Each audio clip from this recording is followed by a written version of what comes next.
Oinguen bai, hasiko gara, egun on barriro danori eta eskerrik asko onaino etorri zarielako.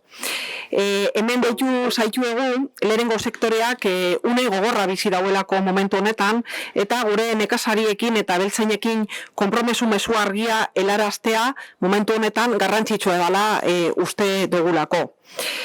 Lehen sektoreak une zai aurre egiten dienean, erakundeok jarduteko erantzukizuna daukagu, eta gizarteak bere konpromisua adierazteko aurkezteko be aukera dauka.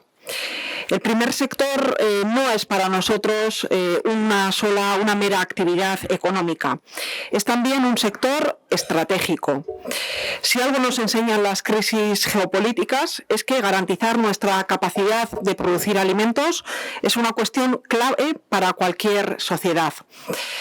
En las últimas semanas estamos viendo cómo la situación internacional empieza a generar nuevas tensiones en los costes energéticos y de la cadena de suministros. Ese impacto empieza a percibirse en nuestro tejido económico y afecta en primer lugar a los sectores que son, como este, más vulnerables a este tipo de incidencias. En casos como el primer sector, que trabajan con márgenes muy ajustados, es importante anticiparse y actuar con responsabilidad. Pero además hablamos también de un sector que cumple una función esencial para el territorio, para Vizcaya. Nuestros baserritarras cuidan el paisaje, mantienen la actividad económica en zonas rurales y contribuyen también a fijar población en nuestros pueblos.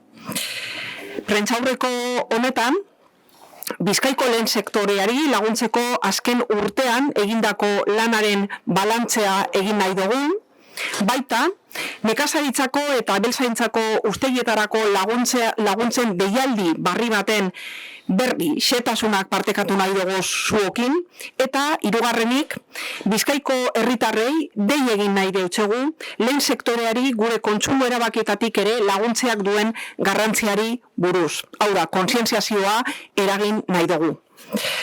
Horretarako, hemen daukabaz neure atzean, neugaz, Arantza Atutxa, iraunkortasunerako eta inguruen naturaleko foru diputatuan, eta Unzalu Salterain, eneko arduraduna, baita Carlos Ibarrondo, enbako arduraduna, eta Martin Uriarte lursaileko arduraduna. Baita, gurekin daukagu, Ibon, esplotazio honetako jabea ere, eskerrik asko danori. La situación global que estamos viviendo amenaza con agravar problemas estructurales que el campo viene arrastrando desde hace años. El acceso al suelo, el relevo generacional, la rentabilidad de muchas explotaciones o la dificultad también para mantener la actividad en un sector que exige grandes inversiones y trabaja, como decía, con márgenes que son muy ajustados. Errealitate honetatik abiatuta, Bizkaiko Foru Aldundiak erabakieban aurrera pausu bat emotea eta sektorearekin batera lan egitea laguntza estrategia bat zehazteko hain zuzen be. Nekazariei eta abeltzainei entzunez eta euren kezkak eta proposamenak jasoz eraikitako estrategia. Sektorearekin personalki bildu ginen eta implikazioa eskatu genien, lehentasunezko beharrak zeintzuk ziren erabakitzeko eta identifikatzeko. Eta sektoreak erantzun egin du gogoeta prozesu horretan eta neurriak abian jartzean aktiboki parte hartu dau baita ere. De ese trabajo conjunto nació Suspertze Plana, el plan de impulso del primer sector que pusimos en marcha, como decía, junto al propio sector. Durante este primer año de aplicación del plan Suspertze Plana, la Diputación Foral de Vizcaya ha movilizado cerca de 2,5 millones de euros en medidas de apoyo al primer sector. Un esfuerzo que se ha traducido en distintas actuaciones para mejorar la rentabilidad de las explotaciones, facilitar inversiones y reforzar el futuro del sector, beneficiando ya a numerosas explotaciones de nuestro territorio de Vizcaya. Suspertze Plana, azken baten, estrategia bat da Bizkaiko lehen sektorearen etorkizuna indartzeko eta gure baserritarren errentagarritasuna eta lan baldintzak hobetzeko. Lehen urtean, 2,5 milioi euroko inbertsio publikoa egin dugu. Baina, lehen sektoreari ematen zaion babesa, ez da soilik politika sektorialera mugatzen. Aldundiak sektorearekin lan egiten da baita beste arlo askotan. Baserritarrei paka izapidetzen laguntzeko erakunde hurbilena gara aldundia, ustiategien modernizaziorako laguntzak bultzatzen ditugu baita, mendiko konpensazio kalte ordaina edo nekazaritza eta ingurumenerako programak bezalako neurriak aplikatzen dugu, eta mendi buruzko foru arau berria bezalako tresna arau emaileak garatu dugu lurraldearen kudeaketa hobetzeko. También estamos actuando desde la política fiscal, adaptando nuestro sistema tributario a la realidad, en este caso, del campo. En este sentido, hemos aprobado distintas medidas fiscales que suponen un alivio económico importante para muchos pequeños agricultores y explotaciones agrarias de Bizkaia. Zerga neurri horien artean, 3,4 milioiko euroko injekzioa dakarte Bizkaiko nekazaritza sektorerako. Ustiategi askok jasaten duten presio ekonomikoa arinduz eta nekazaritza lanaren berezitasuna aitortuz gainera. Orain arte egindako lanaren balantzearekin batera, lehen aipatu dutzuedan bezala, gaur Bizkaiko lehen sektoreari zuzendutako laguntza deialdi barri baten xetasunak eman nahi deutzeguz baita. 2026ko pakaren eskaera bakarrari buruz nabile berbetan kasu honetan. Eskaera hori irekita dago eta 14 milioi euro inguru mobilizatu ahal izango dira gure lurraldeko nekazari eta abeltzainentzako laguntzetan. Laguntza horiei esker, Bizkaiko nekazaritza eta abeltzaintza jarduera babestu ahal izango da, eta 2008 baserritar ingurura iritsi halko dira laguntza horrek. Deialdi honen bidez, lehen sektoreari ematen zaion laguntza publikoa indartzen jarraitzen dugu, eta Bizkaiko nekazaritza ustiategiek berien jarduerari eusteko eta etorkizuneko erronkei aurre egiteko tresnak izango da bezala bermatu nahi dugu. Pero, como decía también al principio, el futuro del primer sector no depende únicamente de las políticas públicas, también depende de la sociedad, depende de todos y de todas, de todos nosotros, de las decisiones que tomamos cada día cuando hacemos la compra. Cuando elegimos productos de aquí, estamos haciendo algo más que una elección alimentaria. Estamos apoyando a las y los baserritarras, estamos fortaleciendo nuestra economía local y estamos contribuyendo a mantener vivo el medio rural de Bizkaia. Por eso queremos hacer también una apelación a la ciudadanía, que valore el trabajo de nuestros agricultores y ganaderos y que siempre que sea posible apueste por los productos de aquí, por los productos locales. Tokiko produktu bakotsaren atzean, egunero, kalitatezko elikagaiak ekoizteko eta gure lurraldea zaintzeko lan egiten daben personak daude. Hemen daukagu adibide argi bat. Gure landa eremuetan, herri biziak, paisaia zainduak eta jarduera nahi baduguz, lehen sektoreak etorkizuna izan dezan lan egin behar dugu danok. Y quiero subrayar también algo importante. Este trabajo no termina aquí. Queremos seguir trabajando junto al sector para afrontar los retos que tenemos por delante. Un sector que nos sigue trasladando nuevas necesidades y nuevos deberes y donde la Diputación quiere seguir estando como institución que escucha, acompaña y ayuda. Por eso hoy queremos trasladar 3 ideas que son muy claras. Estamos trabajando para reforzar el futuro del primer sector en Bizkaia. Ponemos en marcha nuevas ayudas y herramientas para apoyar a las y los agricultores, agricultoras y ganaderas del territorio. Y tercero, que el futuro del primer sector también depende del compromiso de toda la sociedad. Orain, foru diputatuari, Arantxa Atutxari, pasako deutzet, barba, eskerrik asko. Arantxa. Eskerrik asko, Elisabete. A ver, hola nobeto igual. Eskerrik asko, Elisabete, eta eskerrik asko lehenengo eta behin Ibon, zure etxeko ateak zabaldutea gaitik. Eta eskerrik asko zelan ez, gure ondoan dagozan, enba, ene eta lursaileri. Berton, gagozanontzako oso garrantzitsua dan zeo zer azaltzeko alkartu gara gaur hemen. Zelan laguntzen ari gatxako zan Bizkaiko lehen sektoreari, neurri zehatzakaz, baina batez be, sektoreagaz batera. Suspertze plana alkarraz egindako lan horretatik sortu zan. Ahaldun nagusiak holan eskatuta. Sektorea entzunez, beragaz alkartuz eta akorduak adostuz. Kalean egon behar garela errepikatzen duzku behin eta berriro Elisabete Txanorek, eta holan egiten saiatzen gara. Lursail N eta Enbak bilerak antolatu ere zan, eta sektorearen euren kezka nagusiak zeintzuk diren jasotzeko izan ziren bilera horrek. Horregaz guztiagaz diseinatu zan suspertze plana. Prozesu horretan 5 lan esparru nagusi sortu ziren. Lur oinarria, animalien osasuna, belaunaldien arteko erreleboa, errentagarritasuna eta bizigarritasuna. Eta labur azaldu gure neuke horrek guztiak zer esan gure dauen adibide zehatzakaz. Lehenengo eta behin, lur oinarria, Bizkaian funtseskoa dana. Hemen ez dugu nekazaritza eremu handirik.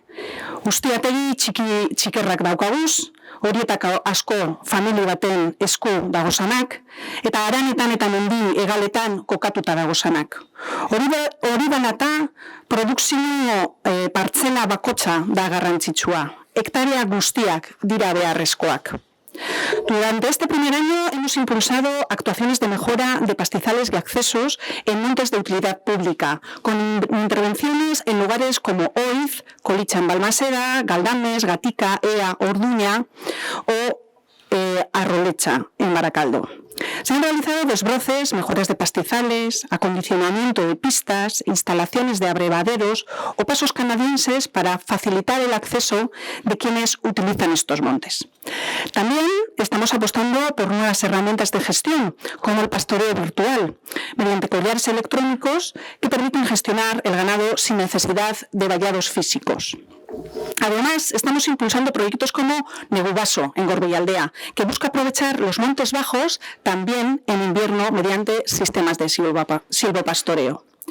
Y hemos diseñado también la primera actuación de quemas controladas en el Valle de Carranza para mejorar la gestión de pastos y prevenir incendios. Todas estas actuaciones con vocación de ampliar y mejorar las hectáreas disponibles para los y las baserritarras. Otro ámbito fundamental es la sanidad animal, especialmente en un territorio ganadero como es el nuestro. En este primer año, 601 explotaciones ya han implantado la figura de veterinario de explotación, con la participación de 12 veterinarios, lo que nos permite reforzar la prevención y el control sanitario. También hemos intensificado las actuaciones de control de fauna silvestre para reducir así los daños en las explotaciones agrícolas. Pero si hay un reto que aparece en todas las conversaciones con el sector, ese es el relevo generacional. La edad media del sector ronda los 49 años y sabemos que 116 explotaciones agrarias profesionales en Vizcaya están próximas a la jubilación en los próximos 5 años. Por eso, hemos puesto en marcha una oficina de intermediación y un banco de explotaciones para conectar a quienes quieren dejar la actividad con personas interesadas en continuarla. Hemos aprobado a su vez una estrategia de relevo de país y apoyado a las asociaciones de forestalistas para un proyecto piloto del relevo en el ámbito forestal. Gainera, erreleborako laguntzak indartu duguz, 50.000 eurorainoko diru laguntzara iritsiz. Eta inbertsioen dekretua erreformatu dugu ustiategien modernizazioa errazteko. Erreforma horri esker, 2025an nekazaritzako inbertsiorako 250 eskaera izan duguz. Hau da, 29% gehiago. Eta gainera, datu oso esanguratsua bategaz, emakume baserritarrek aurkeztutako eskaerek 40% egon dira. Inbertsio horrek hainbat sektoretan banatu dira. Besteak beste, esnebeietan, haragitarako behietan, ardietan, berotegiko baratze zaintzan edo mahasti zaintzan. Además, hemos puesto en marcha medidas para reducir directamente los costes de las explotaciones. Una de ellas es la bonificación de la tarifa del agua, de abastecimiento y saneamiento por las explotaciones ganaderas, acordado con el Consorcio de Aguas. Solo en 2025 esta medida ha supuesto un ahorro aproximado de 300.000 euros para el sector ganadero en Vizcaya. También hemos apoyado al sector del chacolí con proyectos de ecologización de los viñedos y un programa de hibridación de la variedad de Hondarribia Suri, con el objetivo de reducir tratamientos fitosanitarios y mejorar así la sostenibilidad de la viticultura. Y por último, quiero hablar de un concepto que me parece muy importante, la vidabilidad. Es una palabra que surgió en una de las sesiones de trabajo con mujeres del sector y nos gustó porque expresa muy bien la idea. Kontra ez da soilik ustiategiak ekonomikoki bideragarriak izatea. Horietan lan egiten dabenek bizitza duina izan behar dabe. Kontziliatzeko eta atseden hartzeko denbora izan behar dabe. Beraz, bideragarri izan eta bizitzan ere bideragarri izatea. Horregatik, seme alabak jaiotzeagaitik nekazaritza ustiategietan ordezkapenak egiteko laguntzak 16 astera arte luzatu doguz. Eta izapideak errazteko administrazio prozedurak simplifikatu egin doguz. Azken batean, suspertze plana ez da dokumentu bat bakarrik. Lurraldean eragin izaten ari den jarduera zehatzen multzoa da. Eta garrantzitsuena, sektoreagaz batera eraikitako plana da, eta aregaz batera garatzen jarraituko duguna. Izan du Bizkaia lehen sektorearen etorkizuna bermatu gure badugu, alkarregaz lan egitea ez jako hori baino geratzen. Eskerrik asko benetan, hemen zagozen guztioi, eskerrik asko Elisabete zuk ere emandako bultzara gaitik, eta honik orain Martin Uriarteri emango betzo perrea. Eskerrik asko, Martin. Bueno, muchas gracias. Bueno, yo creo que lo primero que querría comentar, reconocer y agradecer las propuestas que conseguimos de la labor de escucha, ¿no? que hemos tenido con nuestra Diputación. El tema del suspertze plana, que empezamos hace 2 años, pues así es un ejemplo que solo se está produciendo en Vizcaya, y es un ejemplo donde hemos trabajado el sector desde las asociaciones, se han hecho reflexiones, se han hecho propuestas que han sido escuchadas y propuestas que han sido trasladadas a medidas concretas, ¿no? Y son las que ahora estamos gestionando en este periodo de iniciación de lo que es el seguimiento de suspertze plana. También con reuniones que estamos teniendo la Administración, la Diputación Foral de Vizcaya, con los sindicatos agrarios y con el mundo asociativo en torno al URSAIL. A mí me toca comentarles el tema del relevo generacional. El tema del relevo es el principal reto que tiene hoy el sector. Como ha comentado la diputada Arantxa, estamos en una situación crítica donde tenemos un problema de acceso al sector. Este año se están incorporando 13 nuevos jóvenes al sector. Pero la ventaja que hemos conseguido con el suspertze plana es que desde Vizcaya hemos conseguido que este reto del tema del relevo se eleve a instancias superiores y se haga un plan de relevo de país, como ha comentado antes Arantxa. Y la novedad de este año, de este plan de relevo, es que vamos a poner en contacto a la gente que sale con la gente que quiere entrar, de tal manera que consigamos con este tema de esa oficina de intermediación y con el poder hacer un mapeo de la gente que tiene más de 55 años y contar si tiene relevo o no tiene relevo, la posibilidad de que sus activos agrarios no se pierdan, no se achatarren y que puedan generar espacios de confianza, espacios de convivencia, para que un joven y una persona que quiere dejar el sector puedan establecer contactos, conexión, ¿no? Y se pueda hacer un traspaso, ¿no? Ahora, antes hemos estado trabajando solo con el que quiere instalarse, pero ahora se ha visto bien que se trabaje también con el que se marcha, ¿no? Con el que se marcha del sector.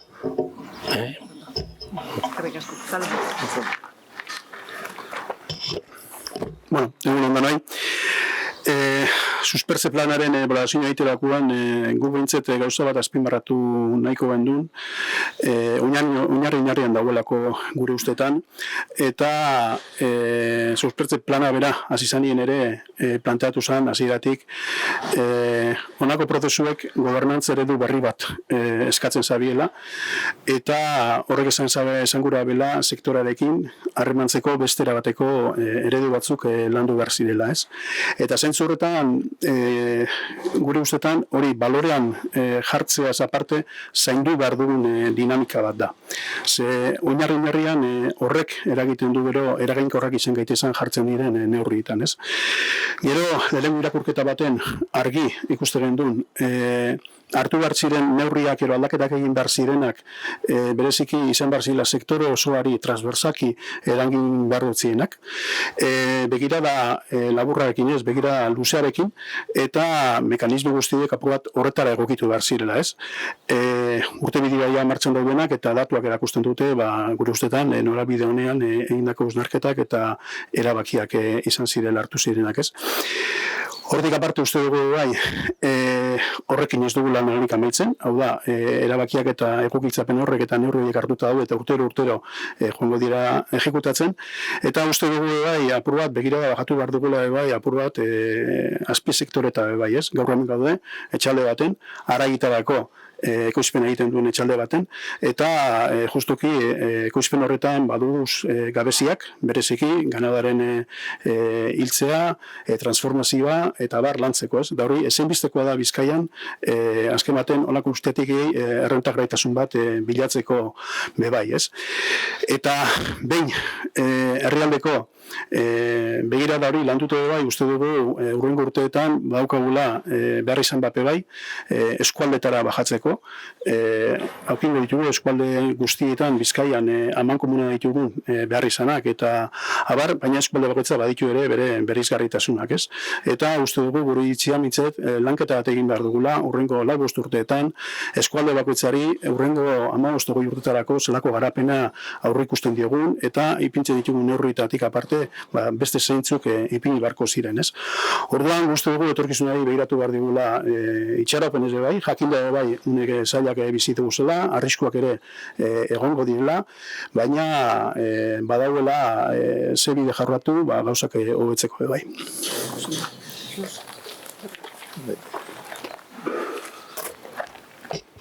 Bueno, niri tokatik jatapurtxo bat, lehenengo eta gainari,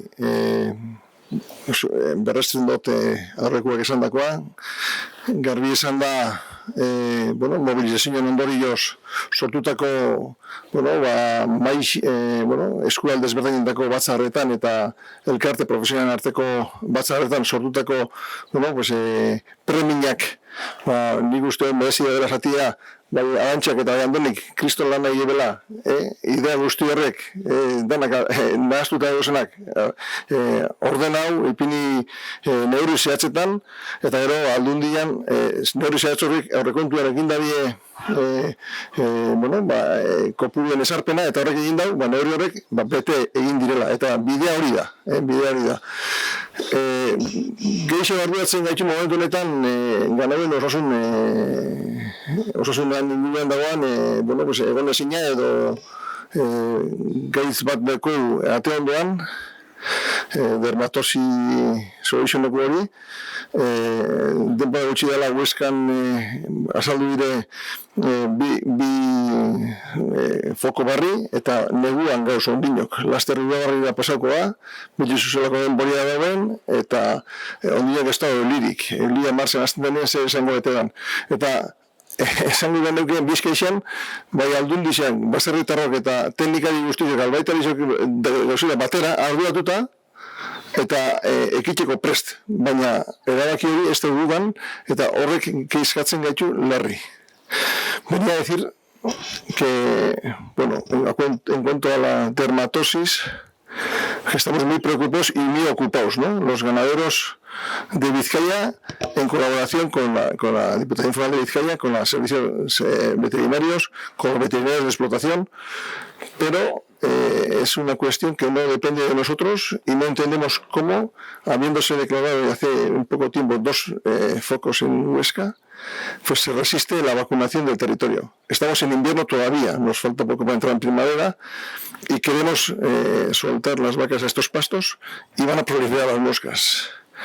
No sé, eso nos preocupa y yo quería transmitir pues esta demanda, ¿no?, a instancias superiores, mediante el gobierno vasco, al Ministerio de Agricultura o a Europa. Son decisiones que se toman muy lejos de aquí y eso hace un poquito pues que nos sintamos, no sé, de una manera resignados, ¿no? Y yo creo que teniendo el equipo que tenemos aquí, ¿no?, las 3 patas en el sector, ¿no?, lo que es la ganadería, lo que es la Diputación Foral de Vizcaya y los veterinarios, no puede ser que suceda esto. Y sin más, yo sí que me gustaría que Iván explicase un poquito qué es lo que hace en casa, ya que está aquí, ¿no? Iván, Opa, egunon. Pues bueno, a ver, yo soy un ganadero de carne y bueno, pues desde joven pues tiré a este camino y bueno, pues ¿qué os voy a decir? Es lo que más me gusta hacer y ya sé que no es el mejor momento para tirar para adelante, pero bueno, poco a poco, con el esfuerzo de todos, pues aurrera ingu da hori. Bueno, hori momentuan nik dekuaz 50 behi, bueno, behintzak kontuen hartute, eta gero gizende gizan hemen dauz 200 bat txal. Da nik itote bertako produktua saltzen dut, egiz esan hemen txal guztizetatik ez da egongo Bizkaitik kanpoko txalik, hemen inguruan erosten dute dana, eta gero saltzen dute okelie bertako karnizeruei Durangaldien, eta gero Bilbon bebai, eta hastien behin nire Andriaz batera itxot etxez-etxeko banaketia. Da produktue atera erutotxiete bezeruei. Eskerrik asko, Iban. Vale, bueno, nik uste dut, ja, azalpen guztiak emunda, galderarik badago edo balego, momentua dela. ¿Alguna pregunta? ¿Cuestión que queramos queréis resolver? Bai, eba. Bueno, yo os quería preguntar por las exenciones fiscales que habéis mencionado. Sí. Estaba el tema del forfait. Sí, agrario. Sí. A ver si se ha puesto alguna más. Creo que Elizabeth ha hablado de 3,4 millones, sí. Es un forfait que se aprobó ya el año pasado y que se ha hecho estructural. De manera que, y es una, pues eso, un 70% de reducción en las declaraciones que hacen. Y eso está instalado ya de forma estructural, porque ha habido momentos por ejemplo, la crisis de Ucrania, que se incrementó al 70%, luego se volvió a bajar y bueno, pues se decidió que eso se convirtiera en algo estanco, vamos a decir. Y entonces el impacto del sector ha sido un ahorro de 3,4 millones. De 3,4 millones anual. Vale. Eso es. Y bueno, luego un poco para que me contéis un poco la radiografía actual del sector, cuántas explotaciones tenemos en la actualidad en el año 2026 y cuántas serían ganaderas. Pues, igual, si quieres, te damos los datos un poco más en concreto, porque hacerte el esquema de por cada subsector que esto, pues ahora mismo no tengo esos datos, pero te los facilitamos. Vale, es que ricas. Vale, ¿beste galderarik?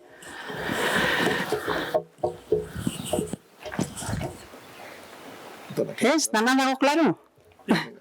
Bai. Bai, igual bakunazioaren konturaz Carlosek aipatu da hau, eta uste dut argitze aldera badakizue duela gutxi Hueskan izan direla foko bi, eta horren eraginez ministeritza badago berrikusten bakunazio gunea noraino zabalduko dan. Erabaki hori oraindik hartzeko dago, baina ikusito zuenez sektoreak arduraz begiratzen dautza asuntu horreri. Gu ibili gara behin eta berriro bakunazio vakunazio horren eske, hasieratik, eta batez ere Pirineoetan izan ziren fokoak eragindako arriskua ikusita, baina ardura horreri erantzun da, bai Eusko Jaurlaritzara eta bai Ministeritzara bidaldu dugu eskakizun formal bat, berriro ere eskatuaz bakunazioa Bizkaira ere zabaldu daiten. Eta gainera ahalik eta ari askarren egin daiten, hain zuzen be, Carlosek aipatu dagoen moduan laster ganadue larreetara igongo dira, eta larre horretan gainera partekatu egingo dira pastu horrek bai Araba eta Gipuzkoako ganaduekaz zonalde batzuetan. Horrez gain, esan dagoen moduan, negu partean fokoak agertu izan badira, zer izango dotea udabarrian. Beraz, guk eskakizun formal hori egin dugu, eta horrez gain bakuna hori ordaintzeko ere prest agertu gara.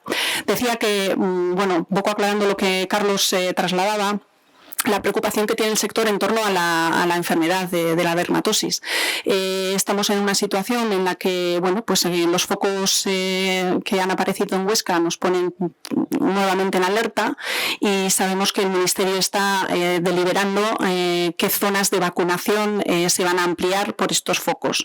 En ese debate nosotros solicitamos nuevamente que se vacune también toda Vizcaya y toda Álava, es decir, toda la comunidad autónoma vasca, entendiendo que somos una zona importante en el tránsito de ganado de otros lugares, ¿no?